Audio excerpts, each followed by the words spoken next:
Actually, what does Sean even have over here? Oh, what's she do? Oh, Holy fucking shit. What is going on, guys? It is Sean GPT here with a new video. Today I am highlighting using ChatGPT to create a Magic the Gathering commander deck.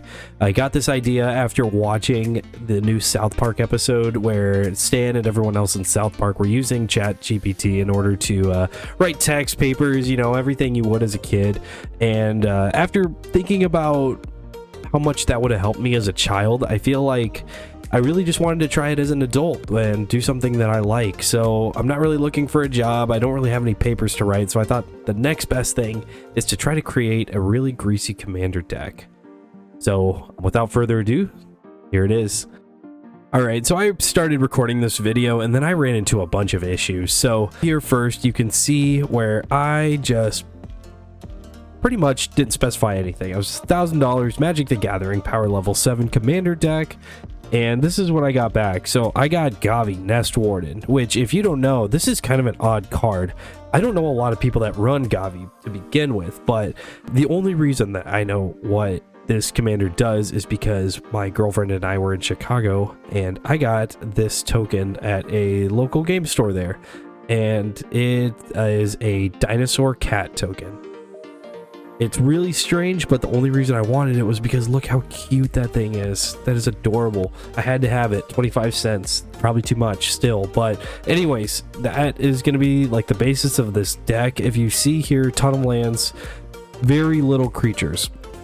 Slightly concerning. But then there's a ton of instants and sorceries. So once I got that everything preloaded there, I added it into Moxfield, and that's when all the issues started happening. So the first problem, it gave me a card that I don't even think exists. Now, the card was called Fluctuate right here. I did a little bit of research, and I do not have an encyclopedic knowledge of Magic cards. I feel like I have about the standard knowledge of someone that's been playing for a while, but I couldn't find it. I couldn't find it anywhere. So I just moved on from that, added everything else I could into the deck.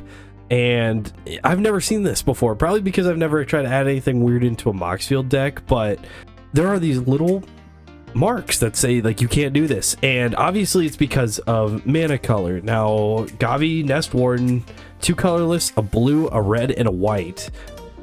Right here, it's a colorless artifact, but the text shows green, and green's not going to work. So immediately I saw that. A few other ones were just blatantly not the right color, having green in there, or black with the demonic tutor.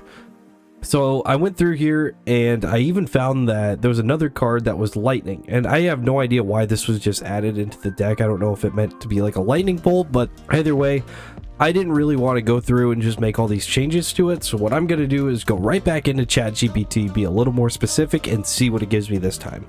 All right, so I'm just going right back in here and I am going to be a little more specific. So if I could type $1,000, I think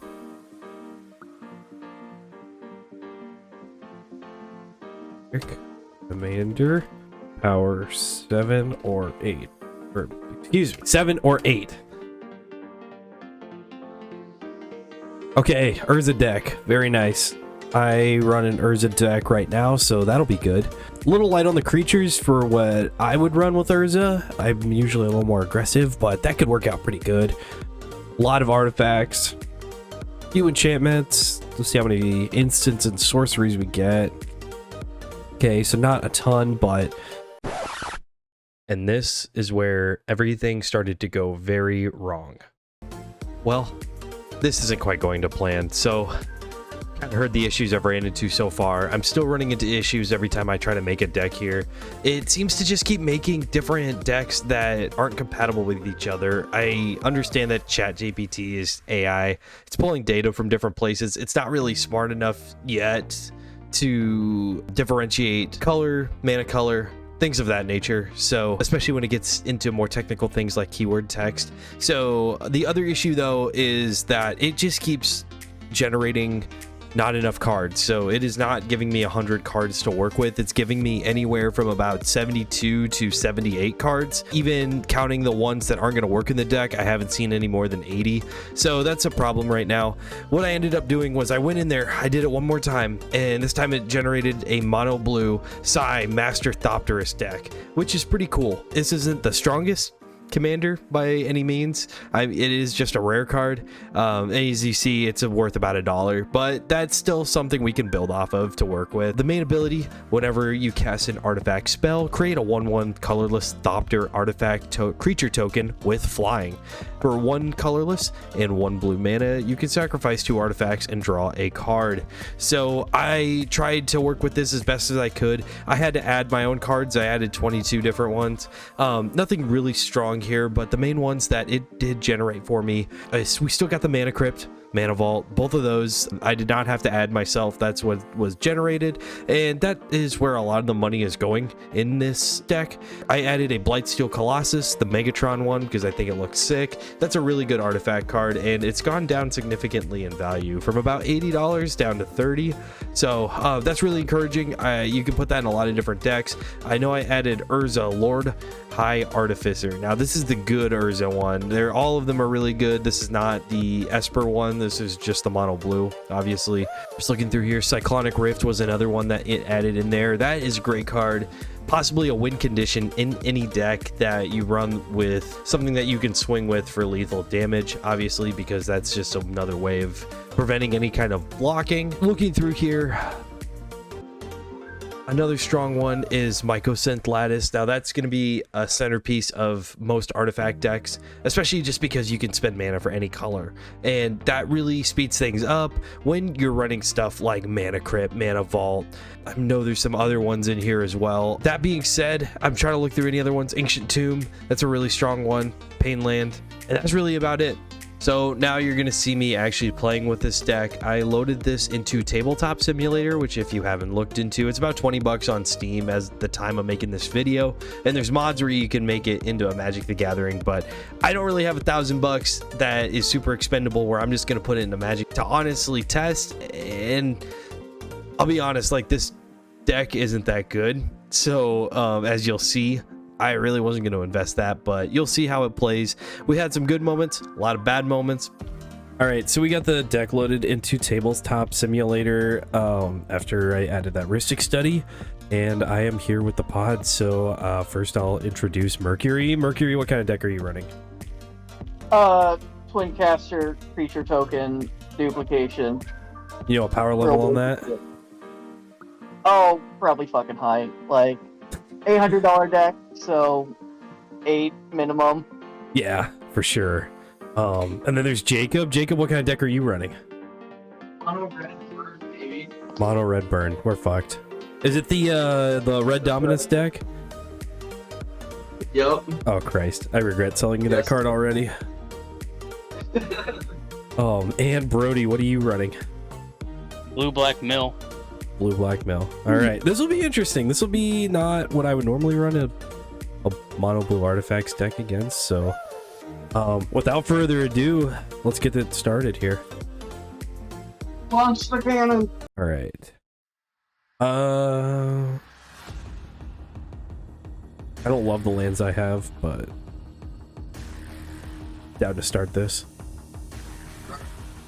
My opening hand was not the strongest that this deck could produce, but I tried to find anything that I could either ramp or combo off of right away, especially being an artifacts deck.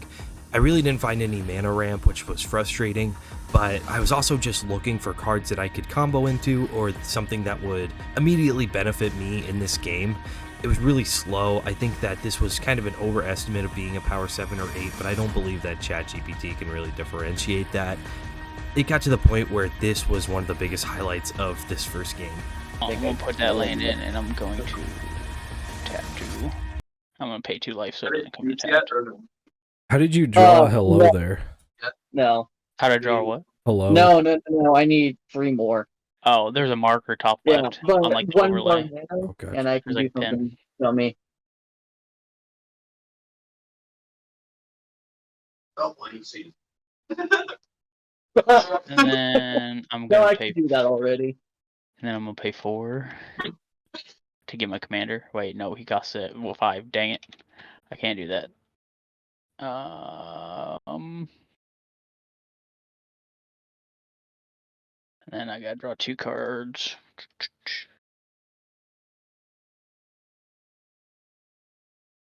That's a thick vein. Yeah.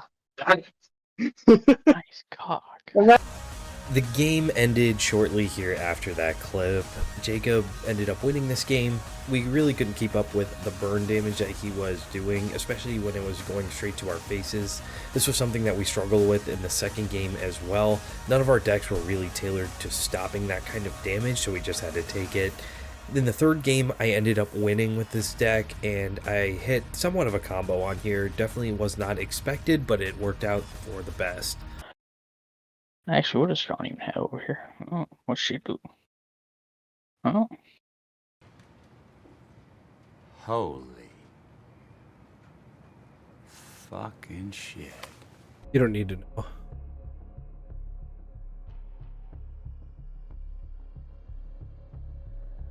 An island.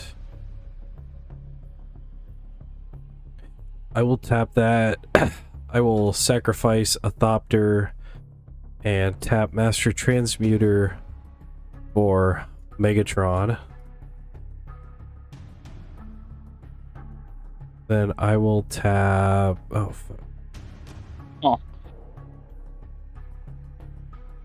I'll tap 1 to put Swiftfoot boots on him.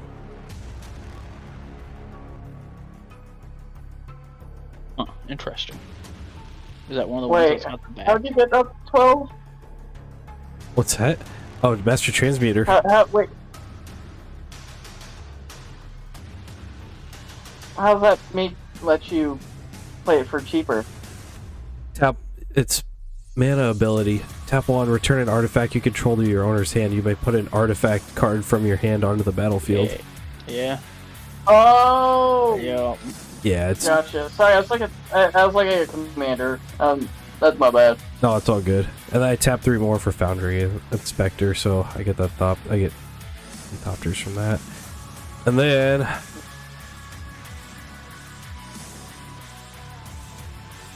Merc, I'm swinging at you with the big boy.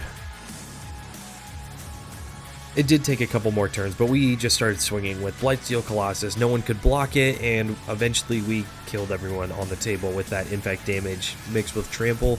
It was hard to deal with at this stage of the game. No one really had anything big enough to stop it. But ultimately, I did have fun making a video about using ChatGPT as a deck building resource. I think it's just that, though. It is a resource. I don't think I would rely on ChatGPT to create an entire commander deck. I think that it really got the ball rolling and can give you some ideas about great synergies or just great deck ideas. However, if you're trying to build an entire deck, I would highly recommend using Reddit, EDHREC, something that's a little more trusted as a source. The biggest challenge, aside from it not generating cards that we could use, was definitely the fact that it just seemed like the deck was all over the place. The purpose wasn't very clear. We were able to make a few tokens and get Blightsteel out quickly, but for $1,000, that's to be expected.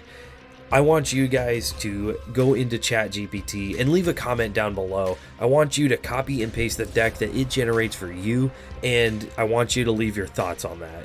If you enjoyed the video, please feel free to drop a like and subscribe to the channel. I'm excited to bring a lot of different videos like this to the channel, and please let me know what you'd like to see in the future. As always, thank you.